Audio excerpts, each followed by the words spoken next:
حضرت انس بن مالک رضی اللہ تعالی آپ فرماتے ہیں مجھے وہ دن بھولتا ہی نہیں، میں بھلا سکتا ہی نہیں جس دن میرے نبی پاک مکے سے ہجرت کر کے مدینہ طیبہ تشریف لائے۔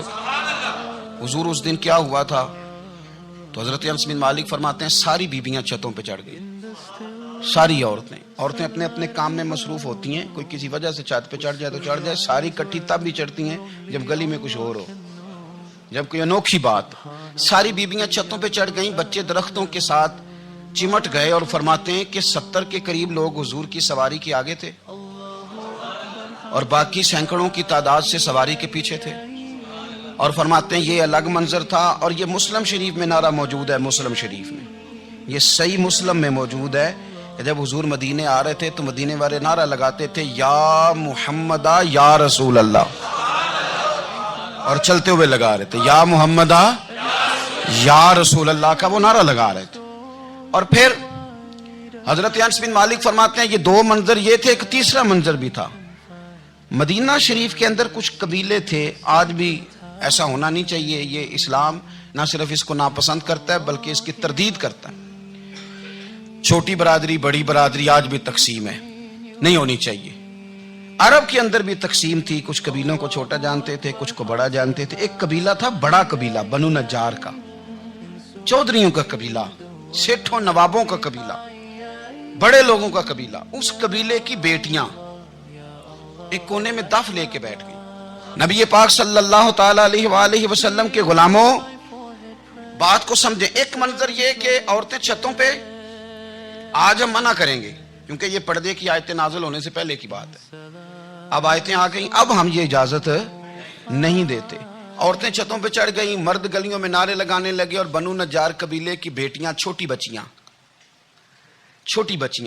وہ ایک کونے میں دف لے کے بیٹھ گئیں اور وہ پڑھنے لگیں طلع البدر علینا۔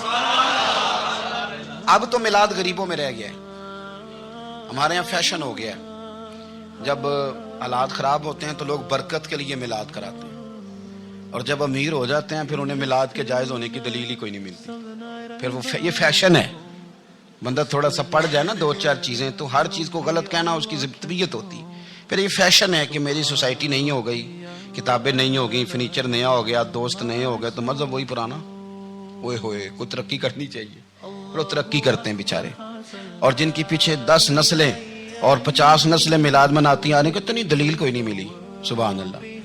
جن کی دادی وضو کر کے کھیر پکاتی تھی 11ویں کی، جب امیر ہو جاتے ہیں تو انہیں 11ویں پکانے کی دلیل ہی نہیں ملتی۔ اب آپ امیر ہو گئے میرے بھائی، آپ کا فیشن ہے، یہ طبیعت کا حصہ ہے۔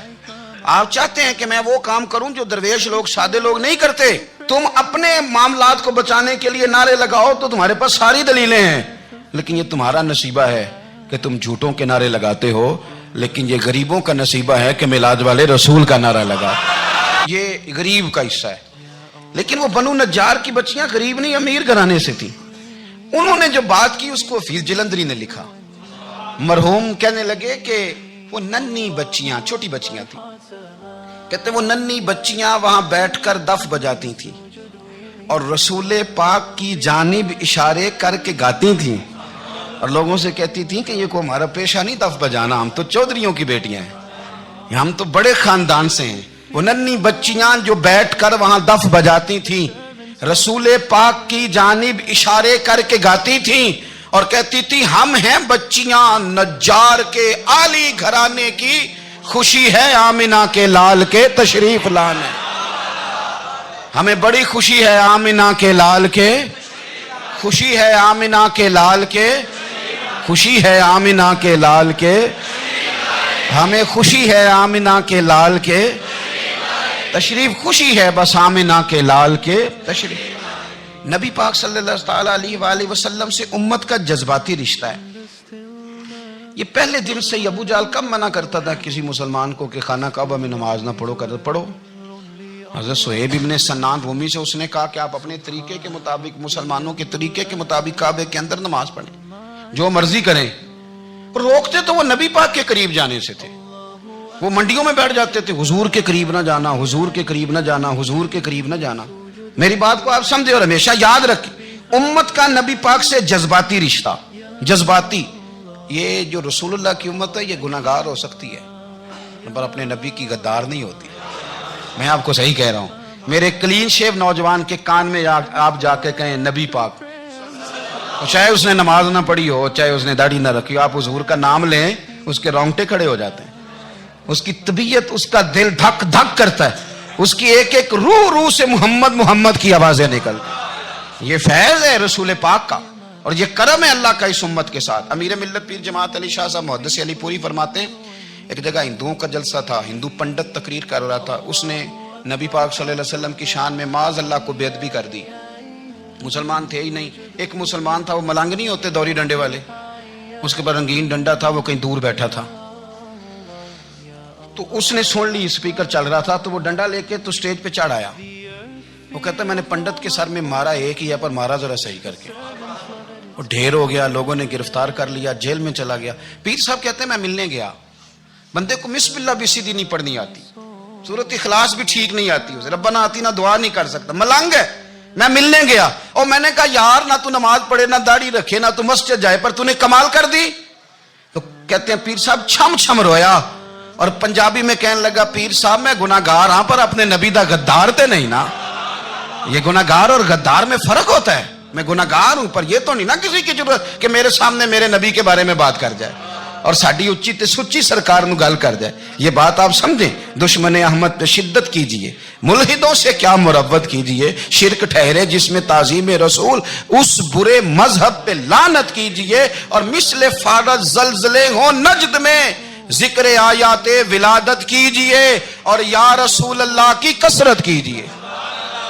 نبی پاک کا پیار امت کے لیے سرمایہ حیات ہے، رسول پاک کے ساتھ امت کا والہانہ رشتہ ہے۔ نبی پاک کے ساتھ والے حضرت خبیب کو گرفتار کر لیا مکے والوں نے، اس وقت غربت تھی اسلام پر، مکے میں سارے لوگ اکٹھے ہو گئے اور چوک میں پھانسی دینے لگے حضرت خبیب کو۔ کہنا آسان ہے، کرنا بڑا مشکل ہے، بندہ جیل میں الجھ جائے تو میں نے بڑے بڑے سیانے لوگ معافیاں مانگتے دیکھے، بڑے بڑے لوگ کہتے دیکھے ہیں کہ یہ کام بڑا، قید تنہائی بذات خود ایک مصیبت ہے۔ آپ کو اکیلا رہنا پڑ جائے نا، یہ لاک ڈاؤن ہوا ہے تو لوگ نفسیاتی مریض بن گئے، اکیلے رہنا، تنہا رہنا کوئی چھوٹا کام ہے؟ حضرت خبیب اکیلے، اور مکے کا دور اور چاروں جانب کافر، اور چوک میں جب پھانسی پہ لٹکایا جانے لگا تو ابو سفیان بولے اور بول کے کہنے لگے یار بندہ کوئی کام کر کے بڑا پچھتاتا بھی ہے کہ یار نتیجہ کیا نکلا، تو معاذ اللہ آپ کا بھی نتیجہ تو پھانسی ہے، تو آپ کا کیا خیال ہے؟ یہ آپ یقین کریں کہ لوگ صحیح ساتھ چلتے ہیں، تھوڑی سی دشواری اٹھانی پڑ جائے تو کہتے ہیں میں گاڑی ٹھیک تھا، پر انہی پتھروں پہ چل کے اگر آ سکو تو آؤ، میرے گھر کے راستے میں کوئی کہکشاں نہیں ہے۔ لوگ نا میٹھا میٹھا کھانا چاہتے ہیں، تھوڑا کڑوا آ جائے تو مصیبت بن جاتی ہے، کہتے ہیں سارے فلانے سے پیار کریں گے تو میں کروں گا، سارے مخالفت بھی کریں گے تو ہم انشاءاللہ پیار ہی کریں گے۔ یہ کیا بات ہوئی کہ ہم زمانے کا رنگ دیکھ کے چلیں گے؟ اب بعض لوگ پچھتا رہے ہوتے ہیں۔ حضرت خبیب سے کہا، ابو سفیان نے ابھی کلمہ نہیں پڑھتے تھے، کہنے لگے تو اس وقت پھانسی پہ لٹک رہا ہے اور تیرے نبی مدینے میں اور آرام میں، اور ان کے صحابہ آرام میں، اہل بیت گھر میں، تیرے ذہن میں اگر اس وقت یہ بات ہو کہ اس وقت تیری جگہ پہ وہ ہوتے معاذ اللہ، تو پھر کیا ہوتا؟ مجمع غیروں کا، علاقہ غیروں کا۔ یہ ٹائم آیا تھا اب نعرہ رسالت لگانے کا، اب ٹائم آیا حضرت خبیب نے نعرہ رسالت لگانا ہے، پر لگانا کس طرح ہے کہ کافر یاد رکھیں۔ حضرت خبیب سے کہنے لگے اگر تیری جگہ حضور ہوتے تو پھر تیرا کیا خیال ہے معاذ اللہ؟ تو حضرت خبیب کہنے لگے تم ابھی بھی نہیں سمجھے؟ ٹھیک ہے میں مکے میں اکیلا ہوں، سارے لوگ مدینے میں ہیں، پر میں پچھتا نہیں رہا، میں تو فخر کر رہا ہوں، میں فخر کر رہا ہوں اس لیے کہ چوری کر کے جان نہیں دے رہا، مدینے والے کی عزت پہ جان دے رہا ہوں، میں فخر کر رہا ہوں۔ فرمایا سن، تو کہتا ہے تیری جگہ حضور ہوتے اور تم انہیں یہاں معاذ اللہ پھانسی پہ لٹکاتے۔ فرمایا سن، میں تو یہ بھی پسند نہیں کرتا کہ میں گھر میں بیٹھا ہوں اور میرے نبی کو ہلکا سا کانٹا بھی چبھ جائے، ہمارا اپنے نبی سے محبت کا رشتہ ہے، ایک کانٹا بھی حضور کے قدم مبارک میں چبھے ہمیں برداشت۔ مجمع ان کا تھا، نعرے لگ رہے تھے، ہم نے مسلمان پکڑ لیا، لیکن حضرت خبیب نے اکیلے، اللہ کرے آپ کو میری بات کی سمجھ آئے، اللہ کرے آپ کو سمجھ آئے، اکیلے جب پھانسی کے تختے کے قریب نعرہ لگایا نا کہ میں تو کانٹا بھی نہیں چبھنے دوں گا اپنے نبی کو، اب سارے ہار گئے۔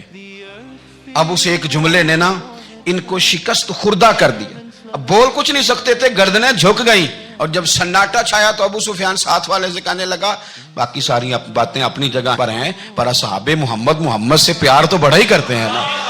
اور وہ کچا رنگ للاری والا جیڑا چڑھ دا تے لیندا رہندا اے عشق تیرے دا رنگ محمد چڑھ جائے پھر نہیں لیندا. کہا یار پیار تو یہ کرتے ہیں نا, اس میں کوئی شک والی بات. اس پیار سے کافر ڈرتا ہے.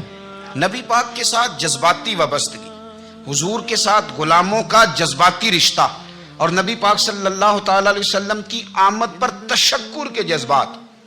امام رازی نے لکھا ہے کہ حضرت موسیٰ کلیم اللہ علیہ السلام نے تورات کی تختیوں کے اندر ایک امت کا ذکر پڑھا کہ جو امت گناہ کا ارادہ کرے گی تو گناہ لکھا نہیں جائے گا جب تک کر نہ لے, اور نیکی کا ارادہ کرے گی تو رب ان کی نیکی لکھ دے گا, اور جب وہ کر لے گی تو اللہ 10 گنا اجر عطا کرے گا.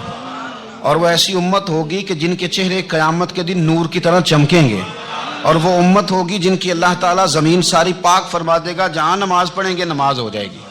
یہ تذکرے پڑھ کے تو حضرت موسیٰ کلیم عرض کرنے لگے اللہ یہ امت میری بنا دے. تو رب کریم نے فرمایا کہ موسیٰ نہیں, یہ تو میرے محبوب کی امت ہے. فرمایا یہ تو میرے نبی پاک کی امت, حضور کی امت. اللہ اکبر. حضرت موسیٰ معمولی آدمی نہیں, وہ جلیل القدر پیغمبر ہیں جن کا قرآن کے ہر سپارے میں تذکرہ ہے, کہیں واضح طور پہ کہیں اشارتاً, ہر پارے میں. اور حضرت موسیٰ اللہ کے وہ نبی ہیں جو رب سے ڈائریکٹ باتیں کریں کوہ طور. کہا اے موسیٰ یہ امت تو میرے نبی کی ہے. تو حضرت موسیٰ علیہ السلام عرض کرتے ہیں, امام رازی نے لکھا ہے, کہتے ہیں اے اللہ پھر مجھے اپنی نبی کی امت میں شامل کر. وہ یار ہمیں لوگ کہتے ہیں میلاد نہ مناؤ. جس امت میں آنے کے لیے حضرت موسیٰ نے دعا مانگی, جس محبوب کی غلامی کے لیے, ہمیں تو دعا بھی کوئی نہیں مانگنی پڑی, اللہ نے فضل سے ہی مدینے والے کا غلام بنا دیا. تو ہم حضور کے تذکرے نہ کریں, ہم تشکر نہ کریں, ہم نبی پاک صلی اللہ تعالی وسلم کی نعت نہ پڑھیں, ہم حضور کے آنے پر جشن کا اظہار نہ کریں. ہر وہ جائز طریقہ جس سے اظہار خوشی ہو سکے وہ میلاد پہ کرنا چاہیے, اور اس کے لیے اسباب بنانے چاہیے. امت کا ایک جذباتی انداز ہونا چاہیے نبی پاک کے ساتھ, ایک وارفتگی, ایک ذوق, ایک طبیعت کے اندر وجدان. نعرہ مطلب اس طرح نہ ہو کہ بس چل رہا ہے کام. میں نہیں ہوں قائل, میں کہتا ہوں پہلے تو کوئی لگائے نا, اور پھر نعرہ جب لگتا تھا نا تو مسلمانوں کے یہاں نعرہ لگتا تھا تو بڑے بڑے لوگ کانپ جاتے تھے. صوفیاء نے لکھا ہے کہ حضرت عمر نے جب کلمہ پڑھا نا تو 39 بندے کلمہ پڑھتے تھے. تو نبی پاک نے رات کو دعا مانگی, اے اللہ عمر کو مسلمان کر کے اسلام کو عزت دے. حضرت عمر سویرے آ گئے, مجھ میں وہ تفصیل میں نہیں جاتا, بات لمبی. حضرت عمر جب آئے نا اور انہوں نے آتے جب کہا نا کہ میں کلمہ پڑھنے آیا ہوں, تو حضور اتنے راضی ہوئے کہ نبی پاک نے کہا اللہ اکبر. تو صحابہ نے نعرے لگائے اللہ اکبر اللہ اکبر, یعنی 40 لوگ مسلمان ہوئے تو نعرے لگے. ہمارے صوفیاء کہتے ہیں حضرت عمر کے آنے پر جب نعرے لگے تو بتاؤ کہ وہ تو نعرہ تکبیر لگا, نعرہ رسالت کیوں نہیں لگا؟ تو کہتے ہیں گویا ہمیں حضور نے یہ سمجھایا ہے, حضور کے اشاروں نے سمجھایا ہے کہ میں اب اپنے نعرے خود تو نہیں نہ لگاؤں گا, میں نے تو اللہ اکبر کہہ دیا, عمر آ گیا ہے میرے نعرے لگاتا رہے گا, نعرے لگیں گے. حضرت عمر نے پہلے دن ہی کہا کہ حضور آپ سچے رسول ہیں تو چھپ چھپ کے نماز کیوں پڑھیں. شروع ہو گئے نعرے, حضور آپ سچے ہیں تو چھپ چھپ کے نماز کا کیا معنی ہو. تو حضور نے فرمایا تیرا کیا ارادہ ہے؟ حضور سارے نہیں, ایک میں ایک امیر حمزہ, ایک لائن کے آگے وہ لگ جائے, ایک کے آگے میں لگ جاؤں, اور باقی مسلمان جتنے ہیں کل 40 تھے, پیچھے 18 19 بچیں گے, تو ایک لائن میں وہ ہو جائیں, ایک میں آگے, ایک میں امیر حمزہ ہو, ایک میں ہوں, تو دیکھ لیتے ہیں یہ ہمیں نماز کیسے نہیں پڑھنے دیتے. ہاں دیکھ لیتے ہیں, آئے نا میدان میں, ادھر آ ستمگر ہنر آزمائیں تو تیر آزما ہم جگر آزمائیں, اور غلامان محمد جان دینے سے نہیں ڈرتے, یہ سر کٹ جائے یہاں رہ جائے کچھ پرواہ نہیں کرتے. فرمایا بھی پتہ چل جاتا ہے نا, ایک لائن میں حضرت امیر حمزہ ہو گئے, ایک میں حضرت عمر ہو گئے. پہلے یہ مارتے تھے جو حرم شریف میں مسلمانوں کے طریقے پہ نماز پڑھتا تھا, یہ جلوسوں کی بڑی برکت ہے, اندر بیٹھے رہے نا چپ کر کے, نکل جائیں تو پتہ کچھ بھی نہیں چلتا. جب نکلتے ہیں لوگ کہتے ہیں جلوس کیا کا معنی ہے, تو میں بتاتا ہوں نا جلوس کا معنی کیا ہے.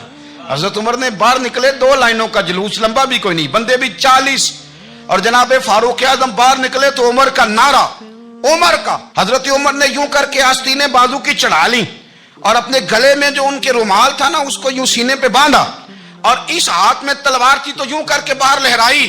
کہنے لگے او مکے کے کافرو ادھر آؤ میرے سامنے. جس نے اپنی بیوی بیوہ کرانی ہو, جس نے بچے یتیم کرانے ہوں, وہ آئے میدان میں.